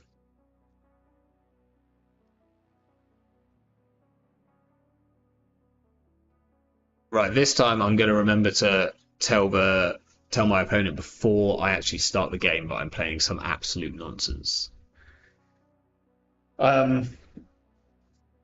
So they can bail if they don't want to play against it. Because I feel like I should have done that last time. Like I told them when the game started, but I feel like it was maybe a bit too late by then.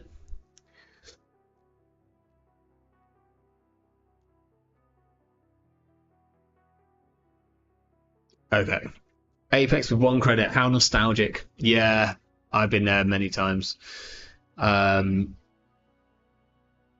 used to use so the the winning friends assimilator Apex basically just focused on getting an assimilator as early as possible, because you would then like assimilate everything, because it was cheaper than like if your thing costs 3 credits.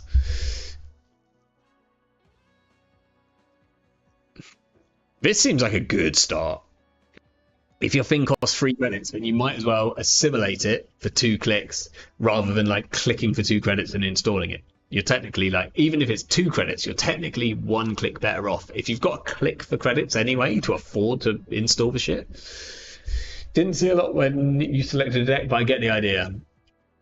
Cool. Anything that seems illegal isn't. That's all that you need to know. Well, we're keeping. Oh, sorry. We're keeping this because it's a banger.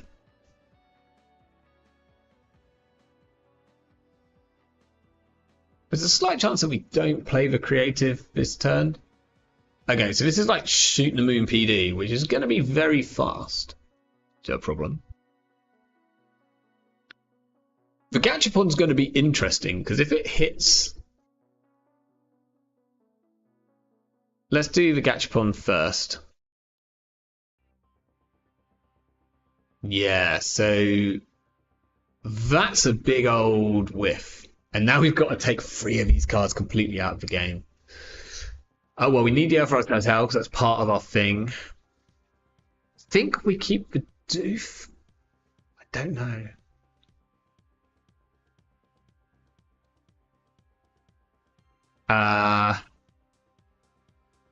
We can lose the buffer drive. We don't need that. That's too slow. The Doof does seem potentially good. And then it's either the Bravado or the Steel Skin. Steel Skin is draw. I think I'm going to keep Steel Skin. And then we'll just draw. Okay, they're slow. I'm going to do this just like as much as playing the creative probably makes more sense. Next turn I play it with a Mystic credit. At least we've thinned out our deck. Let's look at it that way, you know. So we can draw here. Silverchip is fine.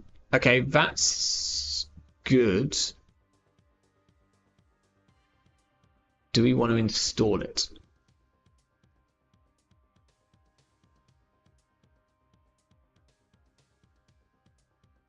Because we could go click install. Yeah, fine. Rashida. Yes, Rashida.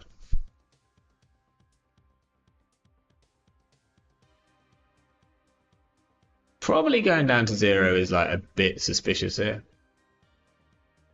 Just playing the creative might have been better, but we need. Oh crap. Well, okay, so we're playing against Tehran's deck. It's not Shoot the Moon. We now need to be able to get into here. Oh, I really wanted that Silverchip. Not gonna lie. Mystic, Bementa, Earthrise. Okay, we're definitely gonna play the price, but we got the Pinhole, which is actually super good here. We have to take this money first. So let's take the money.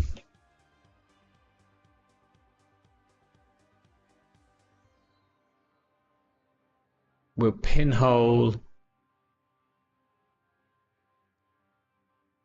I guess like just running the server would have been better, but if we there is some like kind of nasty ice involved here. And then we can just do telework and play this one.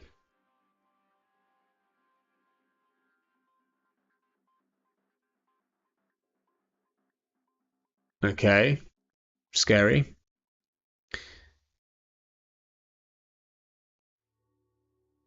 Boomerang could be good.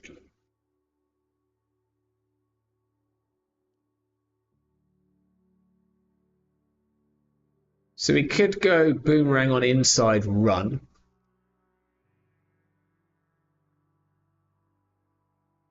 We could play the price. Let's play the price. Okay, we got a buzzsaw, a propeller. Ooh. Ooh. Okay. I think we get a propeller here. Because if it's a code gate, it's going to be gatekeeper, which is going to suck to get through no matter what. Like, I guess we get through it the next couple of turns.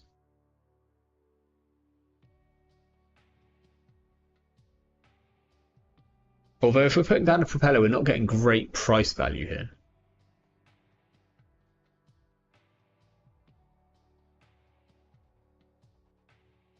Maybe we go buzzsaw and then we just run.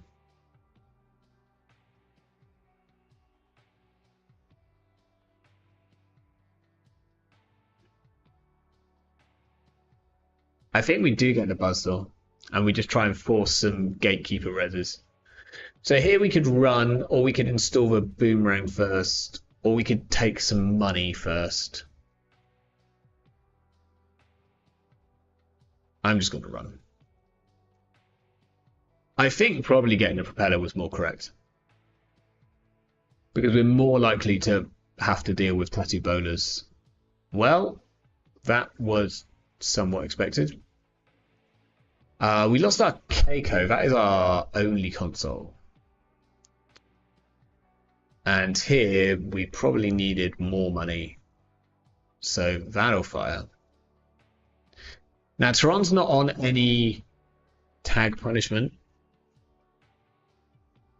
So we might float this tag.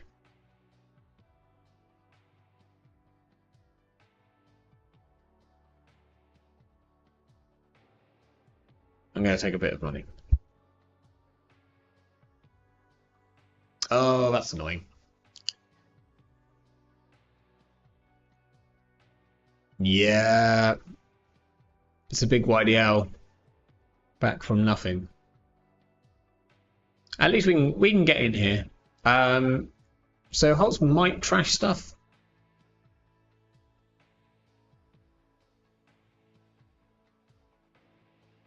Here we probably have to check this. So we can go like, well, we'll draw 2 cards. It's fine. We'll go gamble, boomerang, run the server.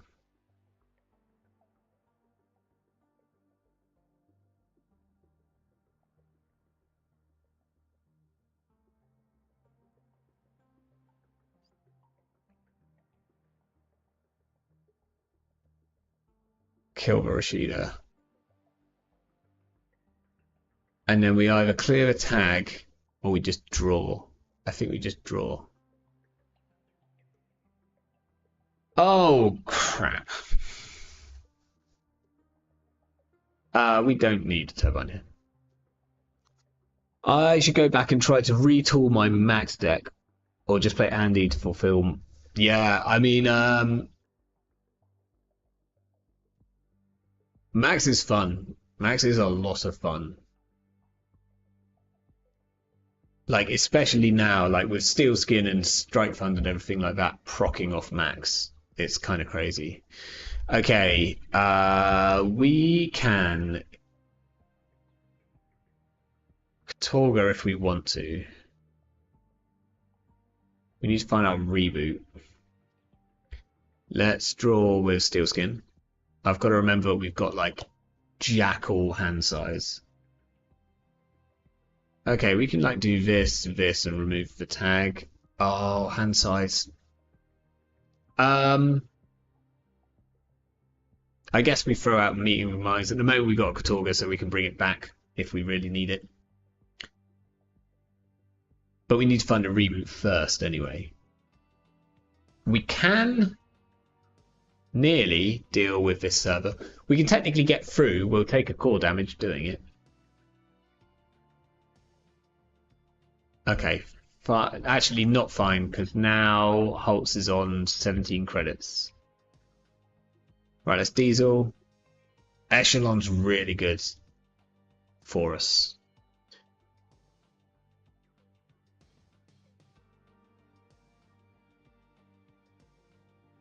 Although depressingly, we need one more.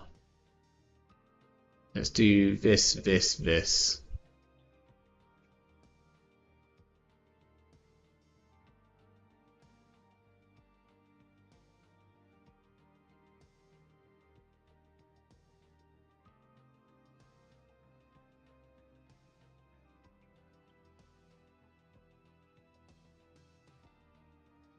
I'd really love to be able to install the propeller using this SMC, but we're not going to be able to because it's in the bin.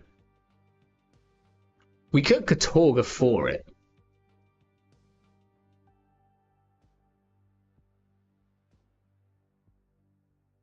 Okay, that's terrifying.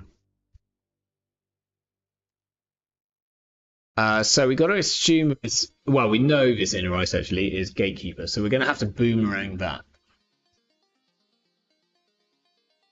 So we could go Katorga archives, probably eat a couple of nightmare archives, get the propeller. We haven't got the MU to install it, but hey ho, what are you going to do? What other programs do we have in our deck otherwise? Because otherwise we can just install a cleaver if needed.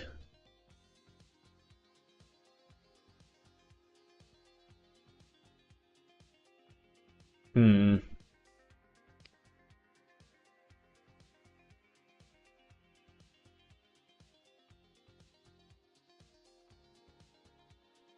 Hmm. We definitely need to put a boomerang on the inside gatekeeper, otherwise we just can't afford to break that.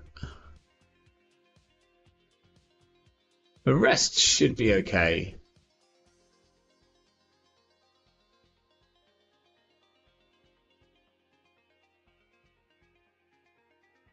Ugh. Should be okay. It's not okay. Can't break that.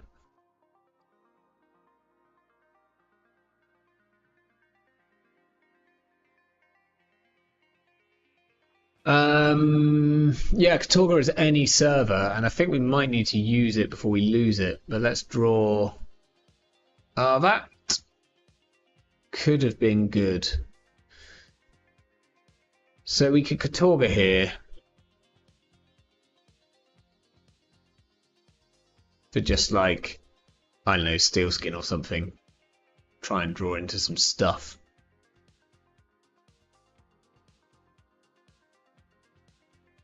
Doofing is probably pointless because there's like tattoo bowlers, and if these are both tattoo bowlers, then we like don't steal any money and we just pay money. I feel like Katorga for steel skin is probably the play.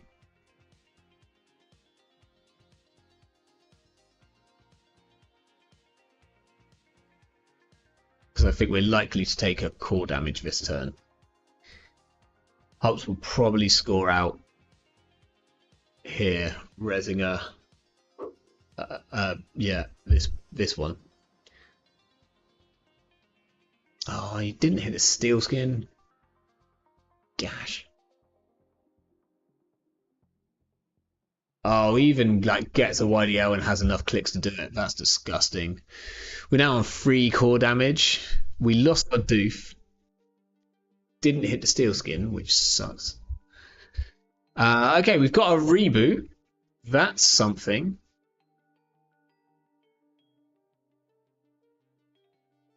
We probably have to play the reboot before we lose the reboot. We don't have a boomerang in bin. We've got enough other stuff in bin. So let's get this. Let's get this. Anything else that we want to flip up? Probably the... definitely the Keiko. Probably the twinning. And let's do the Simmel chip. They're all good things to have. Right, let's pressure HQ. Try and find those ontos before Holtz can score the ontos. I was playing this deck myself the other day. It's so much fun. Oh, that's disgusting. Do we just take a tag here? Might just take a tag. No, I guess we spend a click. It saves us credit. We should have put a Muse in here, really. Oh, crap.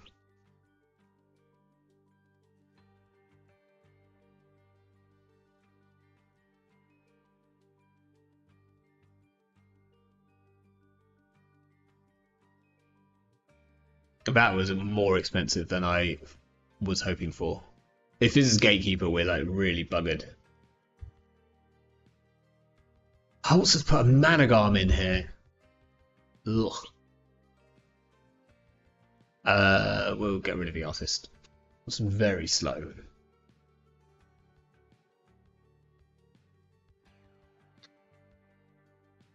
Yeah, I probably should have put a Hush in here, Andrea. I've just seen your comment.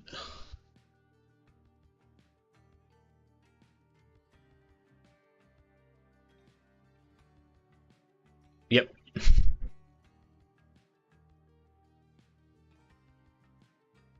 Like Holtz, the one thing about this deck is Holtz. Oh no, why aren't you getting the red levels back? I would be getting the red levels back. Also, this wasn't in Toron's version. Well, we're gonna draw. It's in the last 6 cards, the Assimilator. So what we're gonna do? We probably should have Meetings of the Mind Stit.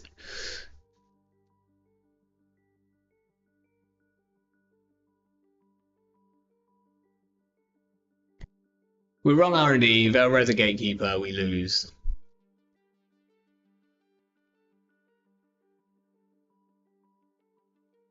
No chance that you don't draw into the like agenda there, really.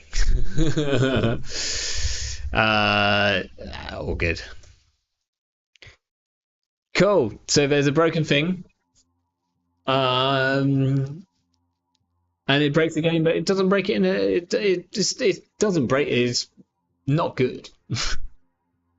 it's like it's silly. But it doesn't necessarily make a good deck.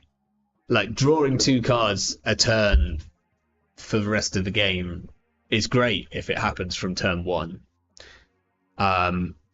If you have to draw all of your cards before you find the stuff to put it down, then it's not so great. I feel like Apex, like if Apex was still standard legal, I think like Axel said earlier, standard Apex, yeah, totally. Eternal Apex is just too slow to do it. But yeah, there we go. We did a silly thing. We broke some rules. And now I'm going to bed. I'll see people on Sunday for some Eternal. It's on the Eternal Super League stream. Right. Thanks everyone for joining.